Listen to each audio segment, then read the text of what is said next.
On est en direct de Corespa Voiscal sur Facebook, Insta et également sur le Corespa officiel. Hop, on va pouvoir démarrer. Bien.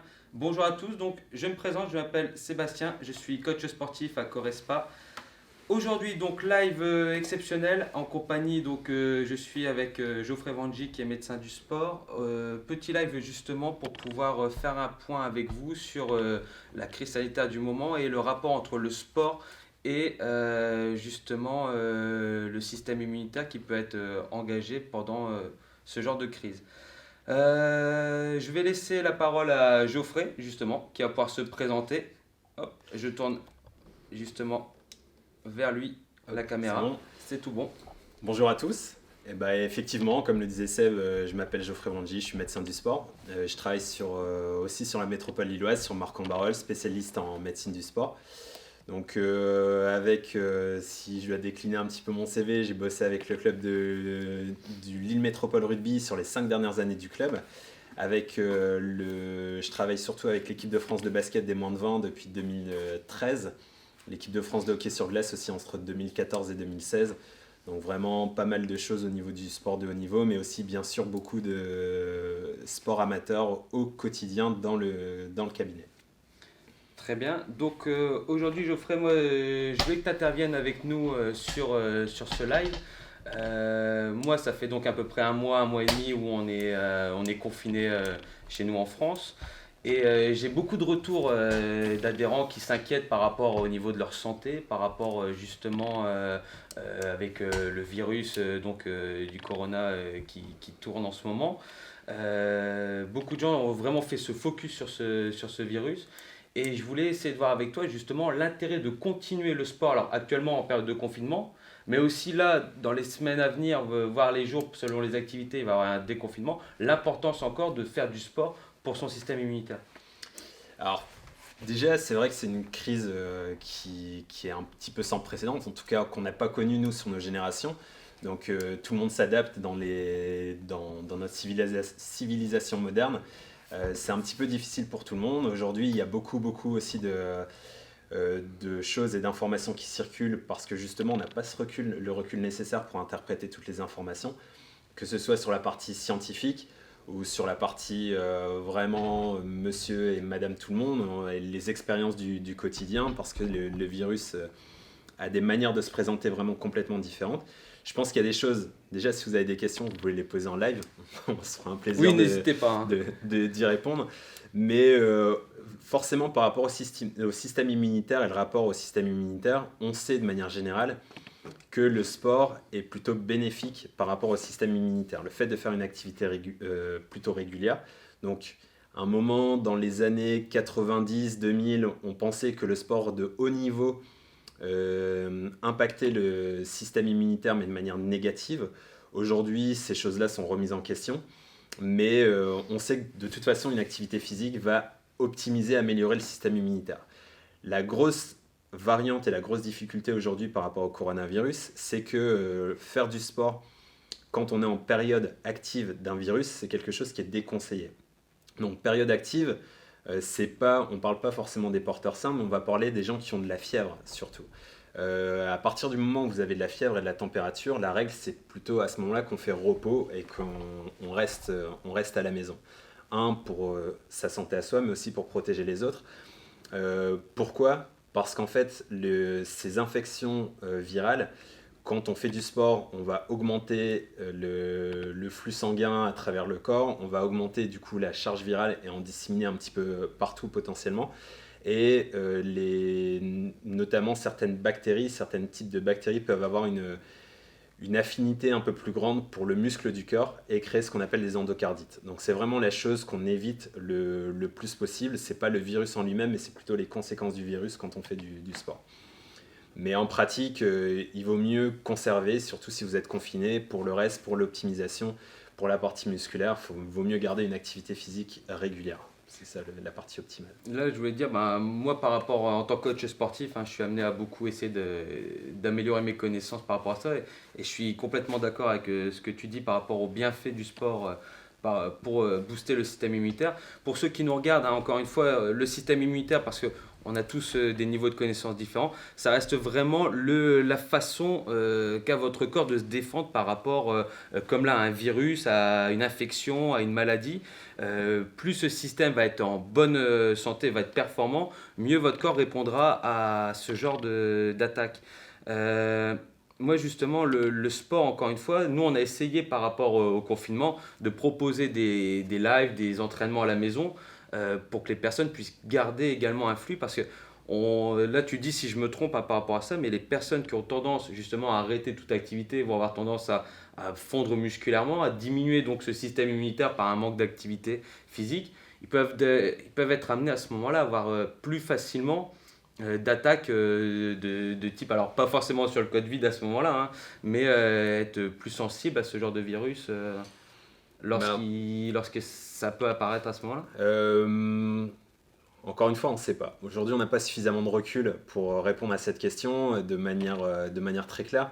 Une chose est sûre, c'est que on est tous confinés en fait, et que d'une manière générale, on va avoir une population où les activités physiques vont diminuer enfin, presque pour tout le monde, on voit finalement, il y a des études qui ont été publiées par Garmin récemment sur le tracking d'activité, qu'il y a des grosses modifications en fait, du comportement des gens à la maison avec le confinement. Mais ce qu'on voit, c'est que les activités changent. Donc du coup, on s'expose aussi à modifier un petit peu tout ça. Le temps que ça s'adapte, le système immunitaire s'adapte, ça met du temps, ça se fait de manière progressive. Même si ça fait quasiment 2 mois on aura quasiment 2 mois de confinement complet, c'est beaucoup plus long que ça pour s'adapter sur des choses très profondes comme le système immunitaire. Au niveau musculaire, là, ça va fondre assez vite, mais la partie cardio va diminuer aussi assez vite.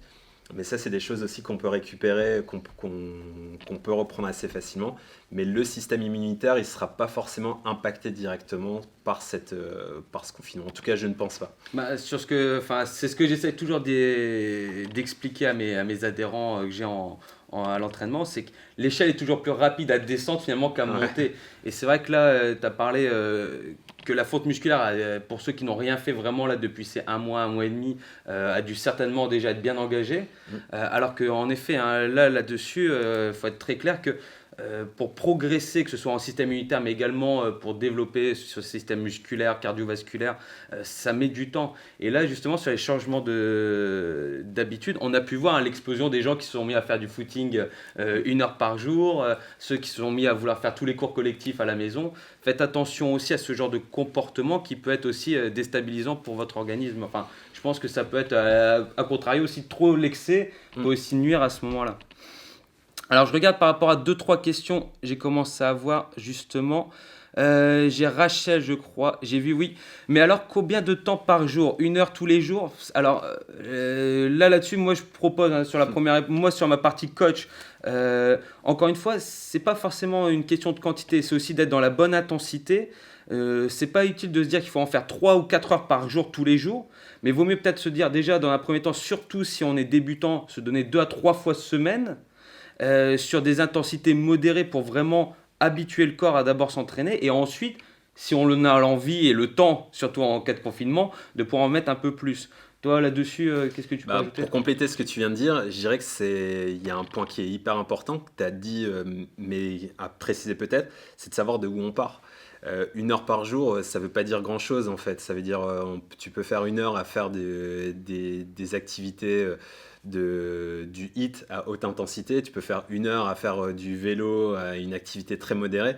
Donc en soi, effectivement, il y a une question d'intensité de cet horaire-là et de savoir ce que tu faisais avant. Il ne faut pas se découvrir d'un seul coup, vouloir battre tous les records pendant la période de confinement. C'est pas le but. Même les sportifs de haut niveau, tout le monde est un petit peu en essayant de rester au statu quo, et même tout le monde sait que de toute façon il y a une diminution des performances, donc c'est pas le moment d'essayer de se dire ok, on va battre tous les records. C'est un petit peu le même conseil que j'aurais tendance à anticiper. Pour ceux qui risquent de sortir de 2 mois où on n'a rien fait, de se jeter tout de suite aussi, à se dire, bon bah voilà, c'est parti, si les salles venaient à rouvrir dans les semaines à venir, de se dire tout de suite, c'est parti, je repars faire du sport à fond parce que j'anticipe une possibilité d'être en vacances au mois de juillet. Encore une fois, votre corps reste une machine qu'il faut entretenir régulièrement. Le but encore une fois du sport, c'est pas de se donner, tiens, je vais avoir un objectif sur 3 semaines. Ça, c'est encore une fois les sportifs de haut niveau qui vont avoir des objectifs et des programmations à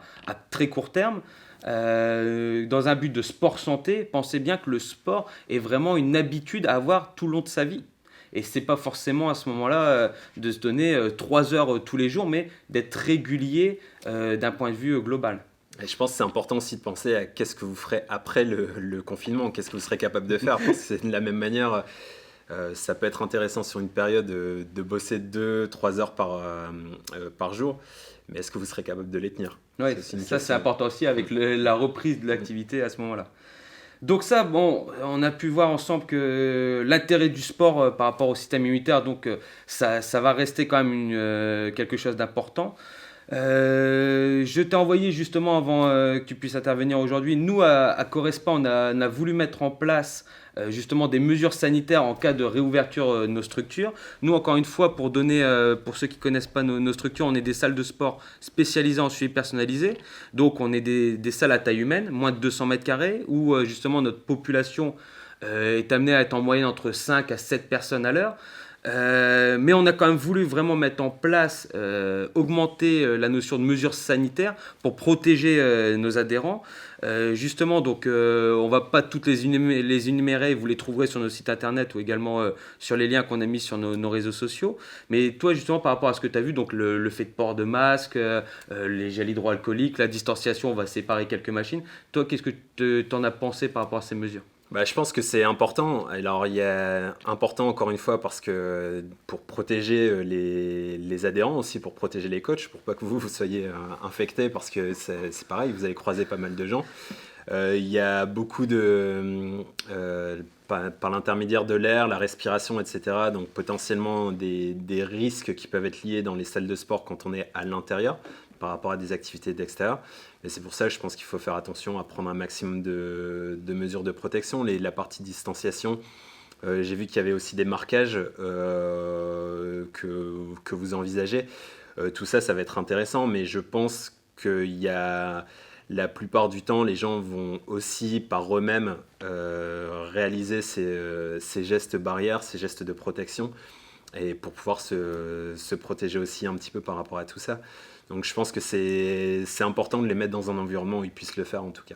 Ben, là c'est vraiment ma vision par rapport à ça et j'en profite justement que tu sois là pour n'hésite pas même si j'ai tort dans mes propos, mais je pense que le but après ça va être de se responsabiliser chaque individu, coach, adhérent, toute personne, que ce soit en salle de sport ou même dans d'autres lieux. Mais encore une fois, il va falloir apprendre à vivre. Ça, c'est encore une fois parce que j'essaie de communiquer avec certaines personnes, certains adhérents. Encore une fois, le déconfinement ne veut pas dire qu'en effet le virus sera complètement parti, mais encore une fois, ça ne veut pas non plus dire que dans 2 mois il n'y en aura plus. Ça va devenir en fait un virus un peu comme la grippe saisonnière où il faudra à ce moment-là s'armer pour quand même éviter aussi de rentrer dans une forme de psychose parce que beaucoup de personnes, j'ai l'impression, ont tendance tout de suite à se dire bon, j'ose plus trop sortir, quand est-ce que je vais pouvoir ressortir à ce moment-là le nez de chez moi? Là-dessus, comment on peut rassurer ces personnes-là Effectivement, je pense que la particularité, c'est que c'est quelque chose qu'on ne connaît pas et aujourd'hui, on n'a pas de solution claire. On attend les vaccins qui apparaissent être la solution la plus probable, mais c'est exactement la même chose que la grippe. La grippe à son époque ou les grandes épidémies de grippe comme la fameuse grippe espagnole au début du XXe siècle. Tout ça, au début, la première fois qu'on rencontre le virus, ça fait énormément de dégâts. Après, petit à petit, chacun va commencer à rencontrer le virus ou des variantes du virus, des mutations du virus. Donc ça va protéger et adapter le système immunitaire petit à petit. Mais aujourd'hui, je pense que la clé par rapport à ça, c'est effectivement, il faudrait apprendre à vivre de manière quasiment normale. Donc je pense que l'impact par contre du Covid, c'est surtout sur la partie mode de vie de manière générale, où il y a des gens qui qui ont vu qu'on pouvait faire pas mal de choses de la maison. Donc il y a beaucoup de comportements qui vont changer. Après, la véritable solution, elle va être surtout par les mesures de protection et potentiellement le vaccin dans quelques temps, quoi. Oui, parce que moi j'ai beaucoup de personnes actuellement, leur crainte, c'est même pas par rapport à elles-mêmes, c'est je côtoie par exemple des parents âgés, 80, 90 ans, j'ai peur d'être en contact avec quelqu'un et donc de le retransmettre. À ce moment-là, je pense que pour rassurer ces personnes-là, ça serait justement de partir du principe que de toute façon le virus, vous ne le gardez pas indéfiniment sur vous. C'est-à-dire que même si vous allez à ce moment-là, je présume, en centre commercial ou dans d'autres commerces ou dans d'autres lieux d'activité, vous aurez tendance à ce moment-là, lorsque vous rentrez, peut-être vous changez, vous lavez, et puis à ce moment-là, ça vous permettra quand même d'être en contact avec ces personnes. Enfin, est-ce que ça, c'est des personnes qu'on peut rassurer, leur donner des conseils par rapport à ça? Oui, effectivement, après, je pense qu'aujourd'hui, encore une fois, on est dans une période un petit peu inconnue. Donc plus vous allez prendre ce genre de, de gestes un petit peu barrières, le fait de changer les vêtements, effectivement, quand on va voir les personnes âgées ou des choses comme ça, ou de garder ces choses-là, moins on s'exposera plutôt au risque par rapport à tout ça. Après, aujourd'hui, je ne sais pas si c'est complètement objectivement si tout ça c'est nécessaire, mais on n'en sait rien. Donc aujourd'hui, on fait ceinture bretelle tant qu'on y voit un petit peu plus clair. Et après, petit à petit, dès qu'on va voir un petit peu le déconfinement, donc on voit déjà les chiffres actuels que en termes de mortalité, en tout cas, même si ce n'est pas forcément le meilleur des indicateurs, ça baisse très fortement un peu sur toute la zone euro. Après, en termes de contamination et de risque, on verra ce que ça donnera après, mais pour l'instant, faisons tous ceinture et bretelles. Oui, là-dessus, je pense que encore une fois, c'est aussi d'être capable de se rassurer dans un premier temps tout en ayant des gestes de bon sens. Au final, ça reste beaucoup du bon sens dans notre façon d'agir, de notre façon de nous comporter. Du fait que sinon, à ce moment-là, on s'en sortira jamais réellement. On sera toujours dans cette psychose et ce risque, au final, d'avoir toujours une épée de Damoclès au-dessus de notre tête. Moi là-dessus, j'aimerais voir un petit peu, on voit beaucoup d'études, d'articles de beaucoup de gens actuellement ont quasiment la totalité de leurs informations à partir de Facebook. On voit que les personnes qui ont été surtout atteintes de façon létale et également de façon sévère ont été les personnes atteintes de surpoids ou déjà avec des prédispositions médicales type diabète, etc. de façon importante. Donc, est-ce que tu peux confirmer que ça reste bien en lien entre le fait d'être déjà en bonne santé de départ limitera vraiment la casse à ce moment-là ou c'est non, actuellement c'est faux tout ça? Alors finalement il y a deux trajectoires qui se dessinent là-dessus. Il y a effectivement la partie, c'est sûr que plus votre système immunitaire va être prêt ou adapté, plus il sera réactif, donc plus il sera capable de se défendre. Donc ça, l'activité physique et sportive, encore une fois de manière modérée et régulière, dans le cadre de vie, va nous permettre de nous protéger par rapport à ça. Après, il y a aussi une autre théorie qui arrive, qui est très axée sur la partie alimentaire, à savoir que finalement, le problème, c'est pas forcément le coronavirus, mais c'est les effets qu'il a au niveau du déséquilibre de la flore intestinale, sur le fait qu'il y ait certaines bactéries dans la flore intestinale. Ce qu'on appelle la flore intestinale, c'est tout l'ensemble de l'écosystème, donc les bactéries qui sont à l'intérieur du tube digestif, qui sont naturelles, qui nous aident à la digestion, etc. Et en fait, le coronavirus crée des comportements anormaux au niveau de cette flore intestinale, avec la libération de certaines bactéries, de choses qui sont beaucoup plus qui mettent beaucoup plus en danger, avec des troubles finalement digestifs qu'on retrouve assez régulièrement dans le cas du coronavirus. Et finalement, on se pose la question au niveau des poumons, si ça ne viendrait pas au départ du digestif. Donc forcément, chez ces populations où l'hygiène au niveau de l'alimentation, sur les populations obèses, etc., il y a et l'activité physique, mais il y a aussi une part de l'alimentation. Donc ces deux choses, c'est des grands classiques quand on travaille sur la prévention, travailler sur le sport et l'alimentation, mais a priori ça a un impact encore plus important aujourd'hui avec ce coronavirus, dans le lien qui est fait par rapport à ce qu'on pouvait y voir avant. Là, justement, Et d'ailleurs, excuse-moi, je te coupe, mais c'est aussi pour ça, a priori, que notamment dans les zones comme l'Afrique, il y a beaucoup moins de personnes touchées et impactées par le coronavirus que finalement dans les civilisations occidentales, où le mode d'alimentation est aussi différent par rapport à ça. Donc c'est l'une des théories. là, on le voit, hein, par exemple, moi je me suis pas mal renseigné parce que la vraie question au départ, un petit peu sans vouloir trop s'écarter du sujet, c'est on a vu en Italie cette forte croissance.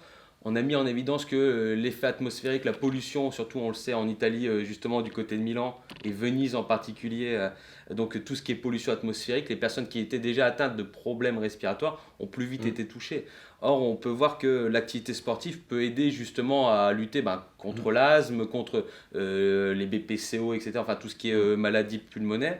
On voit également l'alimentation, en effet, comme on parle en Afrique. Alors, moi là-dessus, j'ai vu les chiffres passer aussi qui me semblaient vraiment anormalement bas, mais sur ce que tu nous expliques, on voit que oui, le système, le mode d'alimentation dans ces pays-là sont bien moins mauvais au final que les nôtres. On a pu voir les fameuses files d'attente dans les grandes chaînes de fast-food. Les personnes actuellement qui ont eu, moi j'ai beaucoup de personnes en suivi alimentaire qui me demandaient, là depuis 2 mois, je nage au niveau alimentation, j'ai pas la motivation.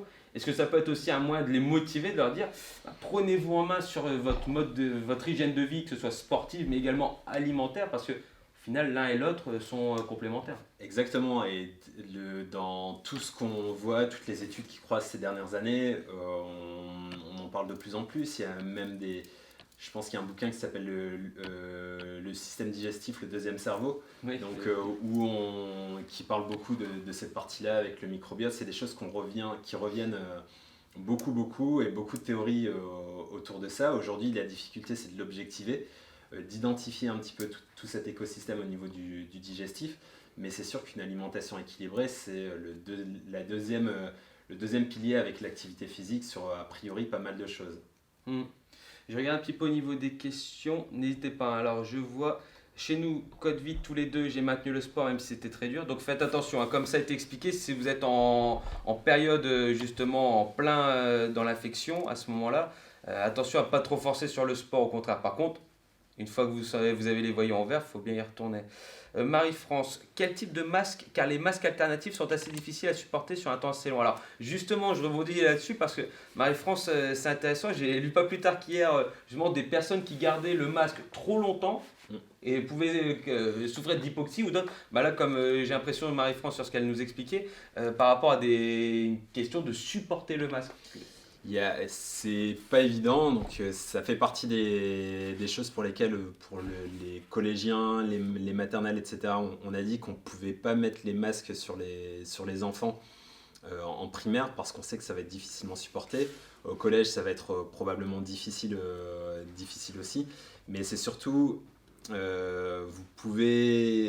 quand vous allez être en contact avec d'autres personnes, donc si vous avez du mal à supporter le masque, écartez-vous ou allez dans des zones un petit peu plus isolées, bien aérées aussi autour de vous, mais c'est vrai que c'est pas forcément évident. C'est pas des choses qui sont faites pour être portées au long cours. C'est des choses de ma connaissance que j'ai vu uniquement dans les blocs opératoires sur les opérations. Mais même là, en général, les masques, c'est le temps d'une opération, donc ça dépend aussi de la difficulté de l'opération. Mais c'est pas H24, ça c'est sûr. Oui, je te dis encore une fois, je disais ça pas plus tard que ce matin. À l'origine, les masques étaient faits vraiment pour les chirurgiens lors des blocs opératoires, d'éviter justement de transmettre sur un corps ouvert des positions pouvant contenir des virus ou des bactéries. Là, actuellement, c'est vrai qu'on va entre guillemets imposer, d'un point de vue pour le bien-être de tout le monde. Moi, ce matin, je donnais comme conseil, mes parents, les premiers, me demandaient, mais est-ce que je dois mettre un masque H24 pour même sortir dans la rue tout seul? On voit, c'est les fameuses polémiques, on peut voir les personnes qui sont en voiture avec leur masque alors qu'elles sont toutes seules. Enfin, moi, je ne sais pas, à mon sens, j'aurais plutôt tendance à mettre le masque à un moment où je suis en contact avec vraiment une personne très proche. En général, c'est plutôt ça, mais c'est vrai que dans l'absolu, ce qu'on sait aussi, c'est qu'il y a, si 90% de la population avait un masque, on enrayerait aussi l'épidémie. Donc, encore une fois, pour l'instant, on sait pas trop, on fait ce qu'on peut. C'est un peu, comme on dit, ceinture et bretelle, j'aime bien cette expression aujourd'hui. Mais on essaie un maximum de créer un maximum de barrières.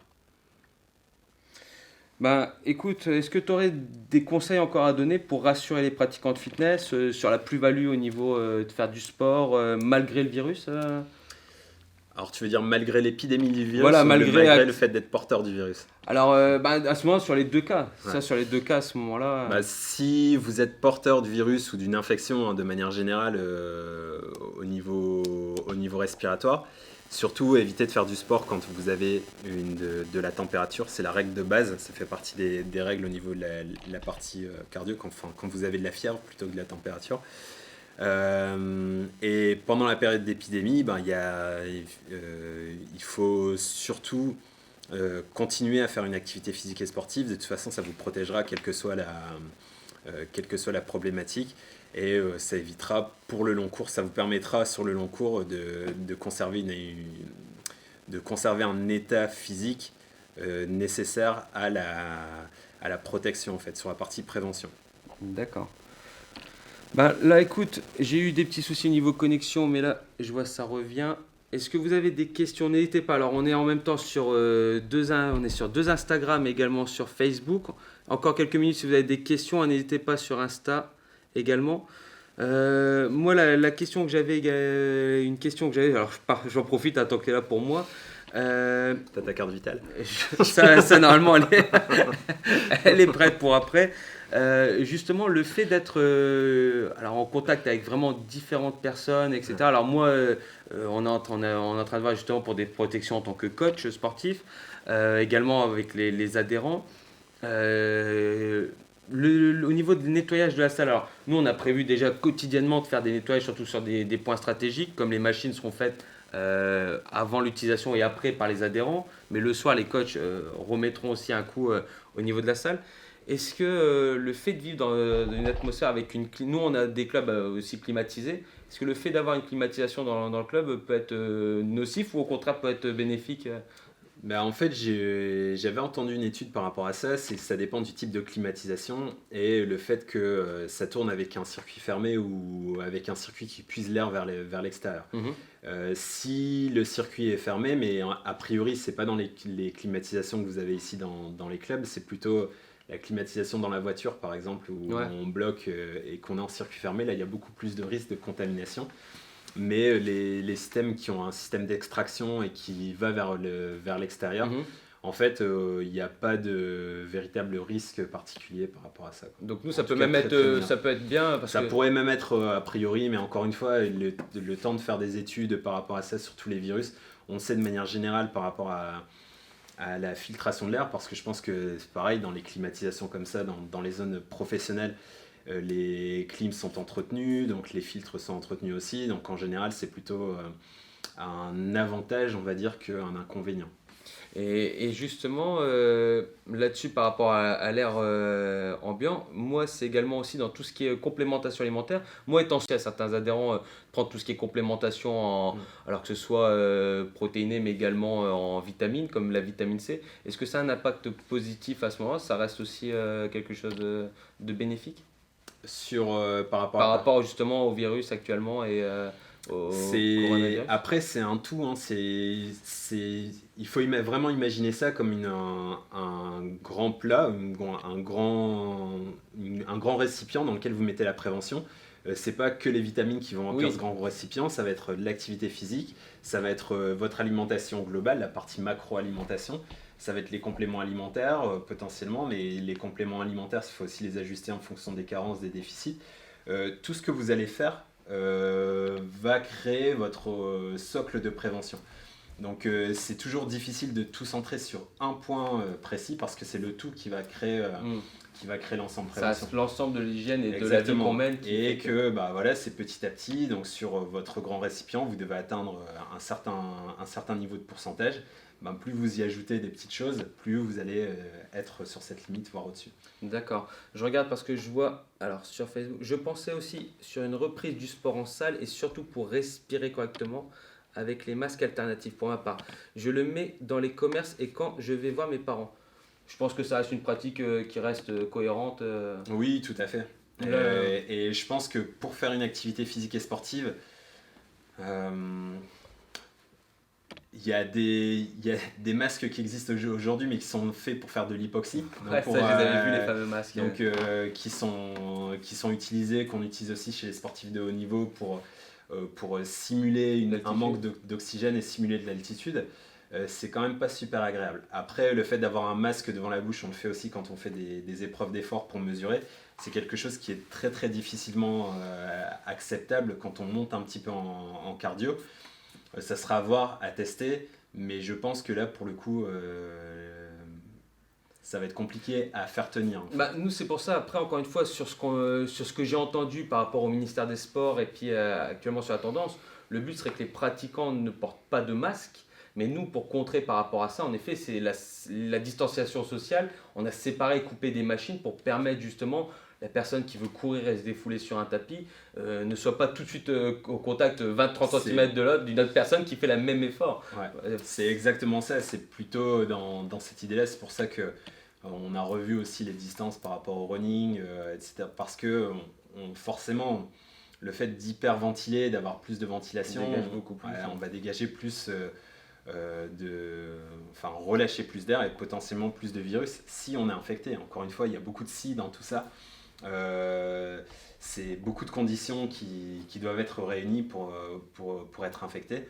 Mais si vous êtes dans un environnement où vous respectez la distanciation sociale, l'avantage du tapis, c'est qu'on peut faire un cercle autour et pas Voilà. rentrer dans le cercle. Mais voilà, après, il faut faire... Après, de toute façon, voilà, on sera toujours amené malheureusement, on va voir, les transports en commun vont se remettre en place, le métro, le RER, ça va être à peu près le même type de bagarre, entre guillemets, où après, chacun doit prendre ses responsabilités et se protéger au mieux et avoir les bons gestes, se laver les mains lorsqu'on a été faire une activité ou changer les vêtements si vraiment on a été en contact avec beaucoup de monde. Ben écoute, moi je vais voir s'il y a d'autres questions. Alors apparemment les joggers envoient beaucoup plus loin le virus, d'où leur souffle. Il faudrait être à 10 mètres. Oui, ça c'était la fameuse distanciation, hein, j'ai lu aussi des 10 mètres. C'est vrai que plusieurs fois en promenant mon chien, je me suis pris leur souffle dans la figure. C'est possible de les convaincre qu'on peut faire du sport, faire son sport chez soi aussi efficace que le jogging et juste se balader, marcher pour prendre l'air. Là, c'est plutôt, j'ai l'impression, la confrontation entre promeneurs et joggeurs réguliers. C'est exactement ça, c'est une autre potentielle contrainte, c'est quand on fait du sport, on croise aussi potentiellement des gens qui marchent, qui ont une autre activité. C'est là où je pense que se pose la question du fait de sortir avec un masque au moment où on sera, surtout je pense au moment où on sera déconfiné, parce qu'actuellement même les balades, l'idée au début ils avaient mis plutôt des horaires pour les joggers et des horaires pour le reste des personnes. Je pense que quand tout ça sera un petit peu cassé, il faudra se poser la question si on est dans un environnement, par exemple ici, nous sur l'île, autour de la citadelle, vous savez que vous allez forcément croiser des joggers. Peut-être que là se pose la question de porter un masque si vous voulez vraiment aller là-bas, ou alors de changer de lieu pour aller vous balader avec aller vous promener avec votre chien. Et après les joggers, je pense qu'il vaut mieux qu'ils soient sur les circuits habituels ou potentiellement balisés pour les activités physiques et sportives. Comme ça, on sait aussi où les trouver. Et puis après, je pense que c'est de la responsabilité de chacun, comme tu disais, un jogger peut changer de trottoir parce qu'il va aller beaucoup plus vite que quelqu'un qui marche, et d'éviter les personnes. Après, c'est vrai, c'est faire preuve de civisme. Moi, je vois, j'ai repris un petit peu la course à pied justement avec le confinement. J'essaie surtout d'aller courir un peu plus tard le soir quand je sais que je suis moins à même de croiser du monde parce que aussi je peux me le permettre. D'autres personnes vont courir aussi en fonction de leur emploi du temps. Voilà, à chaque fois que je vois quelqu'un sur mon trottoir, bon bah par respect, je me mets quand même, voilà, j'essaie de me décaler à ce moment-là pour éviter de contraindre la personne à avoir mon souffle à ce moment-là. Mais après, je pense ouais, ça va rester du bon sens au final. Moi, dernier point sur lequel je voulais voir avec toi, parce qu'on a parlé donc en effet de faire du sport, l'alimentation. Il y a un troisième pilier, et moi j'ai eu beaucoup de retours, c'est j'ai beaucoup de personnes qui me disent actuellement problème d'angoisse, d'anxiété à cause du confinement, donc je dors mal. Là, c'est là-dessus où justement, est-ce que tu as par rapport des conseils, par rapport le sommeil justement reste aussi un Ouais, pilier là-dessus. mais je pense que c'est un double pilier, ton dernier pilier, parce que la partie psy, elle est aussi hyper importante. C'est un autre, la partie sommeil pour la récup, mais aussi toute la partie psychologique. Dans, dans mon esprit, en fait, je pense qu'il y aura surtout un gros impact psychologique Ouais. de la partie coronavirus, plus que l'aspect physique, plus que tout ça, où voilà, les machines vont se remettre en route. Mais je pense que ça laissera une trace, un impact assez important parce qu'on a tous eu des craintes et surtout une notion de vulnérabilité qu'on n'avait pas forcément en se sentant Invincible. voilà, toujours un petit peu cette sensation d'invincibilité et que là d'un seul coup on se rend compte qu'on est vulnérable pour des contraintes, pour quelque chose qu'on ne maîtrise pas. Et donc la partie psy pour moi hyper important, donc il va falloir réapproprier aussi tout cet aspect-là, ça peut mettre aussi du temps. La partie sommeil, des conseils spécifiques par rapport au sommeil, je pense qu'il y a aussi des troubles du sommeil qui sont liés aux troubles des habitudes et le fait de perdre ses repères dans le temps et l'espace, donc d'avoir ses routines. Voilà, je me lève, je vais au travail, je fais ça, je dois me lever à telle heure, j'ai mon réveil qui sonne à telle heure, etc. Le fait de perdre ces repères-là aussi peut avoir un impact sur le sommeil. Donc l'idée c'est de recaler des routines, se dire ok, même si demain je peux bosser de chez moi, je peux commencer à 13h si j'ai envie et bosser jusqu'à 22h, je vais essayer de garder des habitudes qui correspondent à mes habitudes en dehors du confinement. Parce que c'est là aussi où on a tendance à se dire ok, je vais regarder la télé un petit peu plus tard, finir ma série, aller me coucher à 2h, 3h, 4h du matin.